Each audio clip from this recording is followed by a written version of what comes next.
Hello everyone, it's me, Aster.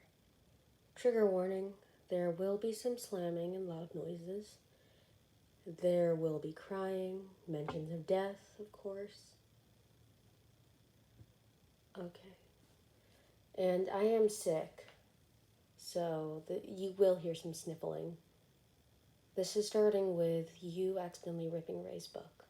There's a script in the description and for you to follow so the story will make sense. Here we go. Why the hell did you tear my book? You almost ripped the whole page off. Oh, so it's my fault. You're the one practically begging me to read with you. Yes, there's a problem. I don't have time to be reading around with you. I'm trying to study, trying to keep my score up. Ray lied through his teeth. Of course, the reason why he isn't spending as much time with you is the fact that he, Emma, and Norman were trying to figure out how Norman was going to survive. You mentioned how even Norman and Emma weren't spending as much time with you as usual. You ask if he could spare even an hour, even 30 minutes, just to spend time with you. Ray then said something extremely hurtful. No, I would rather be with anyone else, but you? You're annoying, you bug me every single goddamn day. For what? Ray thought Norman was getting adopted soon. Hell, he heard Mom mention that their shipment date was going to be tomorrow. So he was snappier than usual. He was stressed out because Emma's leg was broken, but he didn't know that someone replaced Norman. You shout, trying to explain how you feel. Ray slams his fist into the bookshelf, making books fall off the shelves. Trigger warning, loud noise.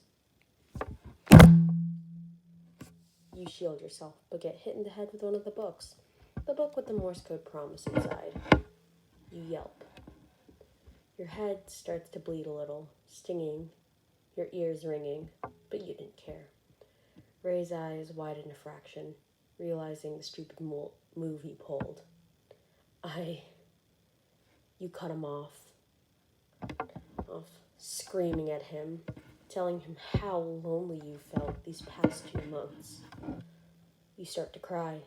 Little do you know, 2 certain people entered the library looking for Ray when they heard the whole argument. Emma covers her mouth with one of her hands, her other hand clutching her crutches in shock and sadness. Oh my God. Norman was quiet, regretting that he forgot about you and how you'd feel. He was still extremely scared because he thought that this was most likely his last week alive. You couldn't believe the 3 you had noticed to Norman and Emma at the door. You told them not to talk to you, for now at least. You couldn't stand it. They left you behind, and there's nothing they could do to change that. You walk outside, brushing past Norman and Emma. An hour passes. The trio are sitting in the library in deep thought. I can't believe we forgot about Listener. We left them out on everything. And we didn't even tell them the truth, even though they're just as smart as us. Norman sighs. Ray was silent, knowing so far he was the worst of the 3. Hell, he loved you.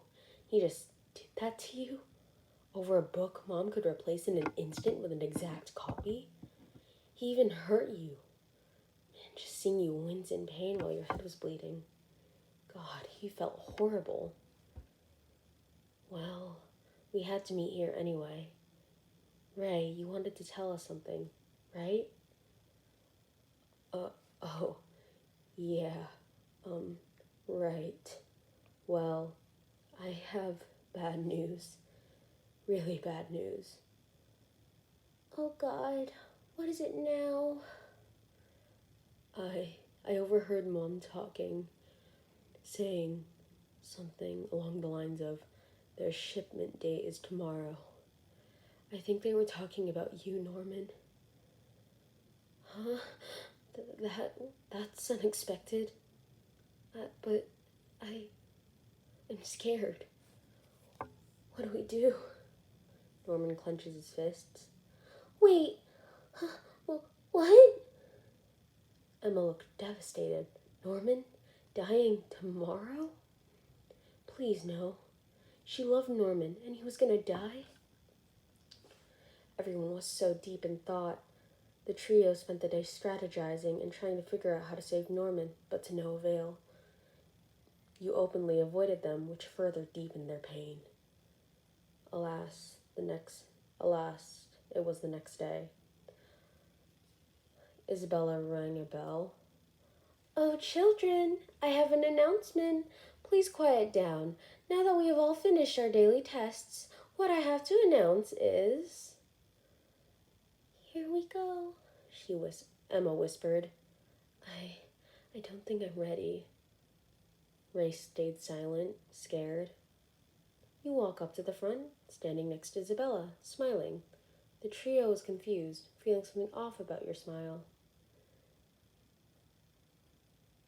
You yell out surprise, saying that you were getting adopted. You giggled, though emptily. Why? Well, you'll see. Phil ran up to you, crying. What? But I don't want you to leave. No! Phil cried, clinging onto your leg. You promised to Phil that you would make that today as memorable as possible. Shh. Wait, what? What will it be today? Sherry questioned. Right. Listener's foster family is coming to pick him up tonight after dinner, Isabella explained. The trio in their mind was shouting. In Ray's mind, he was going, No. What happened? I thought it was Norman. Not them. Anyone but them. He kept his face composed, but his eyes were gleaming with fear. Norman, as of now, was thinking, Wait, not me? Them? I don't care if I die right now. Just anyone but them. Please, no. Emma was also shouting in her own mind. No, please. I'm glad Norman's soul survived, but they're gonna die. No.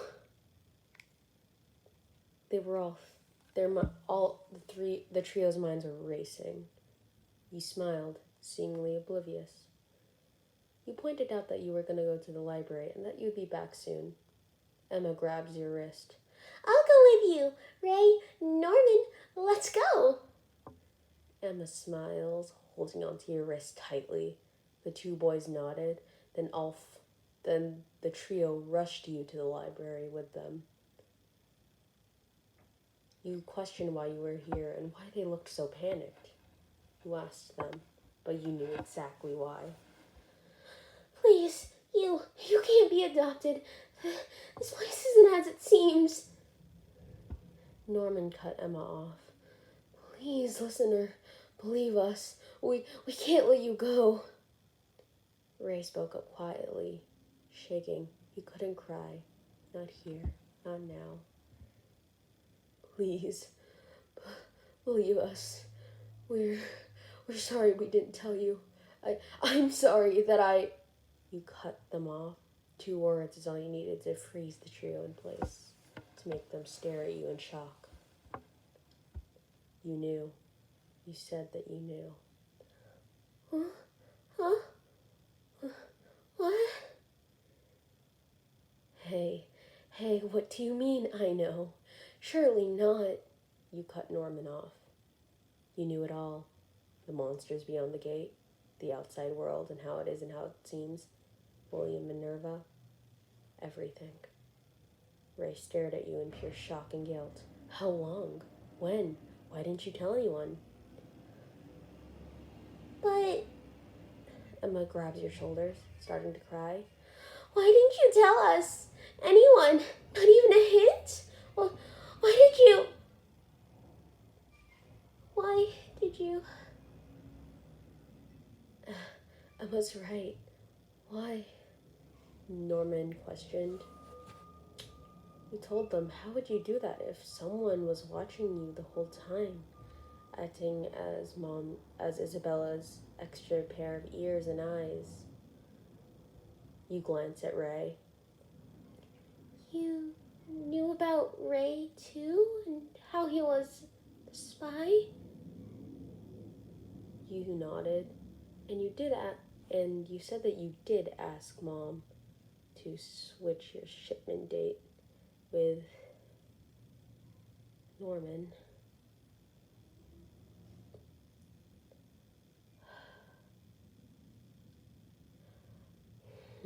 You say that you knew there was no way for you to escape by tonight, but you got cut off by Ray. Deny. You're escaping. Now. Ray grabbed your arm, head down, so you couldn't see his face. You tried to argue, but this time Emma cut you off. Nope. You can't force your way out of this one. Emma shook her head. You tried talking again, but then Norman cut you off. So, you're gonna take some rope, then climb the wall and escape. Ray has something that can disable the trackers, so...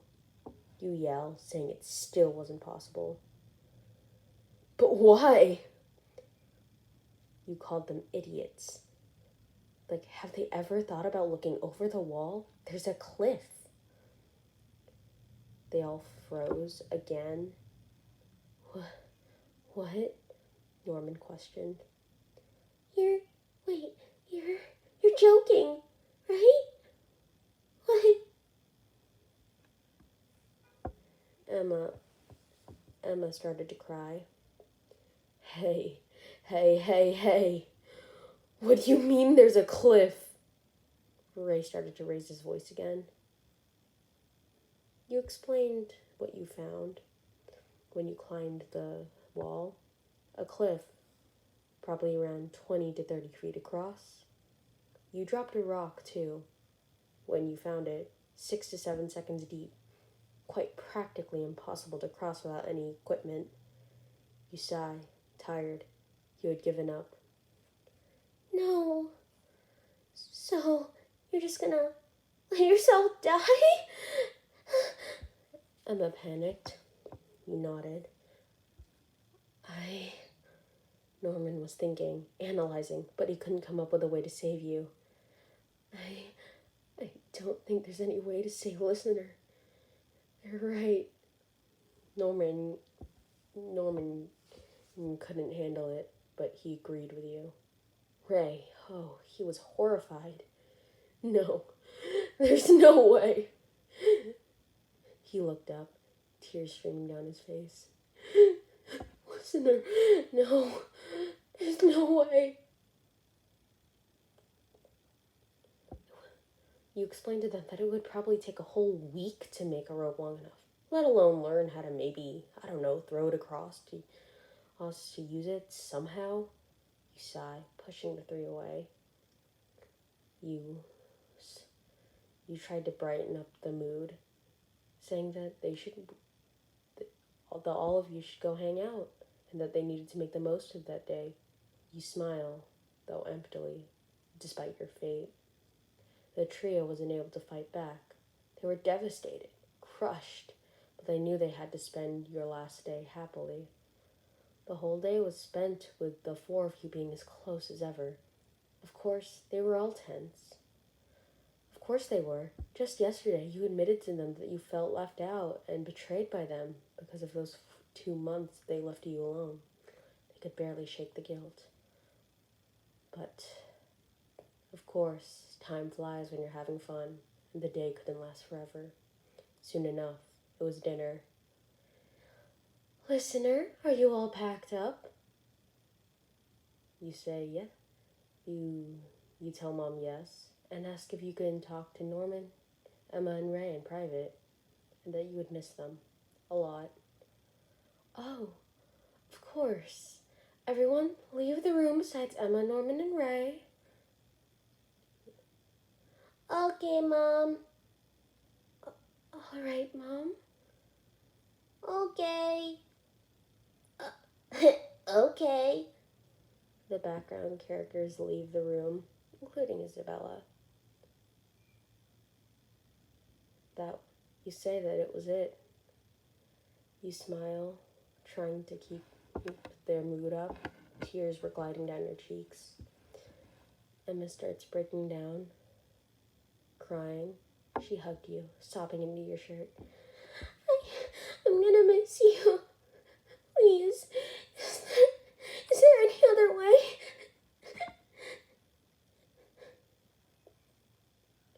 You said no, and that you were sorry.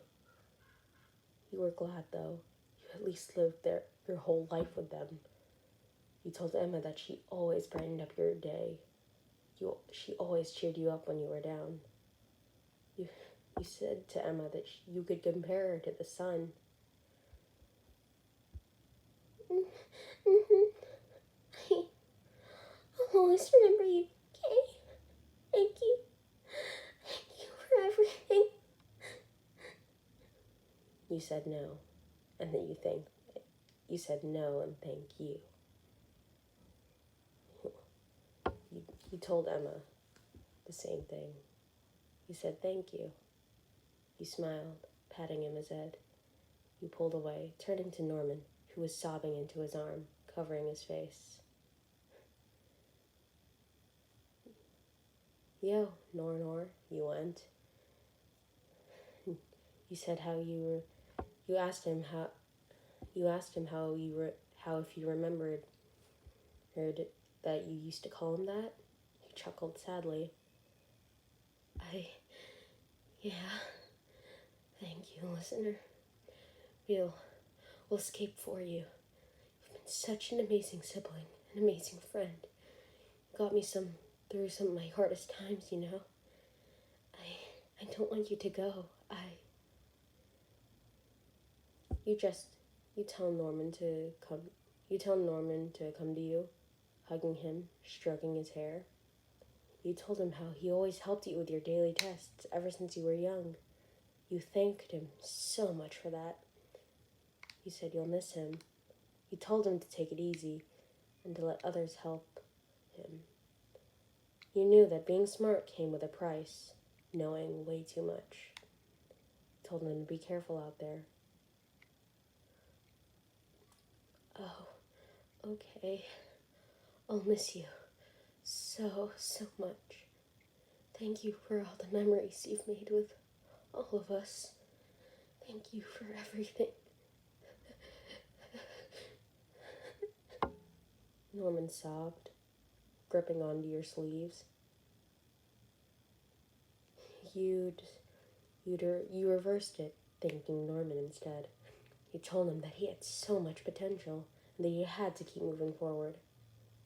You told him good luck, grinning, pulling away from the hug. Finally, you look at Ray, who was holding back his tears. You told him it was okay to cry.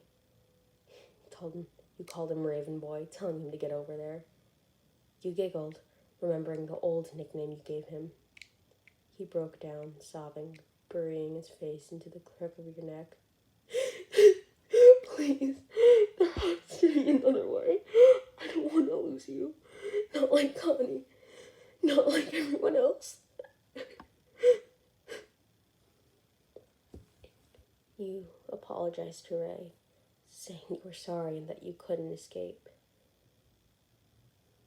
You told him that you hoped he knew that he's kept you sane those past 4 years that you've known. He kept you motivated to survive, especially since you could tell how determined he was to keep everyone alive. You also told him the same thing you told Norman. Don't keep everything to yourself.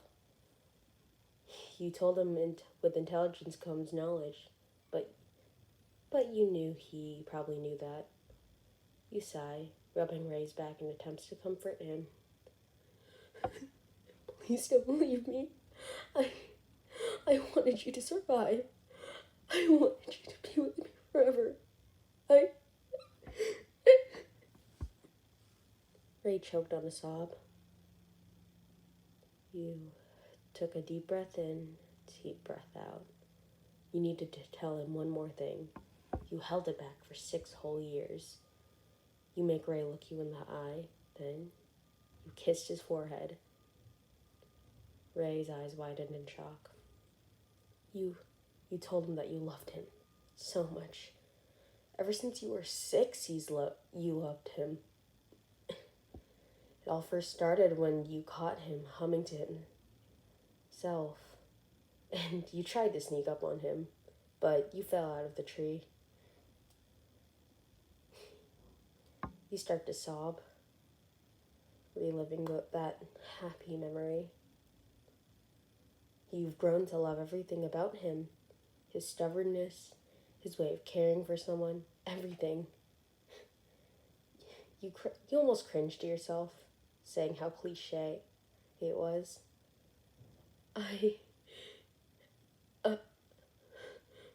Ray's eyes were wide, his face tinted pink, but then he snapped to his senses. No, I love you too. Please, listener. Your eyes widen.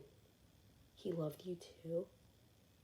You were so glad. You smiled, but you told him to try and let go of you because you thought you were going to die here, weren't you? You thanked him. You told him not to do anything reckless. You pulled away, albeit hesitating. You wanted to stay in his arms forever, but of course, time exists, and time, for everyone, is limited. You wiped away your tears, telling the trio that it was time. Told them good luck, and you asked them to explore what you couldn't. You said thank you one more time. Oh, okay. Goodbye. You cut Emma off. You said not to say goodbye because, Isabella always said goodbye. You thought those were overrated. You told them instead that you'd see them later. You grinned. Yeah, I'll see you later. Emma smiles, though her voice was filled with pain. Yeah, I see you later, listener. Norman cries, shaking. See you later, listener. Ray sobbed. You were glad. At least now you knew you could die with your memories. You told them thank you one last time, and that you'd see them all later. You yelled for Isabella, saying you were ready to go. Oh, okay. Everyone, say your goodbyes, Isabella chimed. Finally, you were at the door, adjusting your hat, but you looked back to see Phil inside. Please, don't leave. Don't leave, Phil cried. You sighed. You told Phil to take something. You took off your hat, placing it on his head, telling him to remember you. Phil tried to adjust the hat, but it was too big for his small head. It was a little lopsided, but he smiled as much as he could, tears in his eyes as he sniffled. Oh, okay. Thank you, listener. You told everyone that you'd see them later. You smiled, waving. Then you gave the trio one last look, nodding. And then you left, the door shut behind you. Whilst walking to the gate, Isabella was humming a certain lullaby. You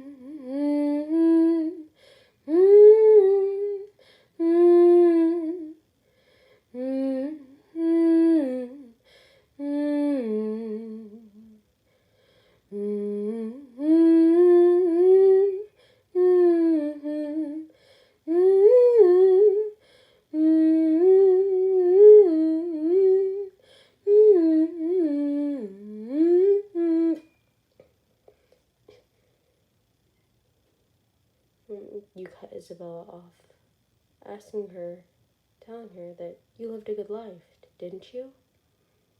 Isabella turned her head toward you, shocked. You were smiling, looking ahead, a distant look on your face. Isabella then smiled back, sighing. Yes, you did, my dear. I'll miss you, listener. You'd miss Isabella, too.